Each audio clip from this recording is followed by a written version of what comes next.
بسم اللہ الرحمن الرحیم۔ والدہ کی وفات اور والدہ کی قبر پر رسول اللہ صلی اللہ علیہ وآلہ وسلم کے آنسو۔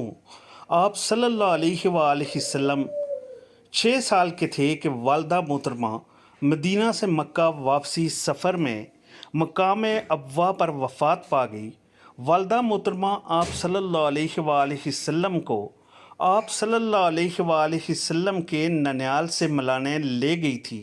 اس سفر میں سواری کے 2 اونٹ تھے۔ ایمن بھی شریک سفر تھی۔ یہ سفر مگر آپ صلی اللہ علیہ وآلہ وسلم کا اپنی والدہ کے ساتھ آخری سفر ثابت ہوا۔ نبوت کے بعد ایک دفعہ آپ صلی اللہ علیہ وآلہ وسلم اپنی والدہ کی قبر کی زیارت کے لیے تشریف لے گئے۔ تب آپ صلی اللہ علیہ وآلہ وسلم اتنے روئے کہ ارد گرد موجود لوگ بھی رونے لگے۔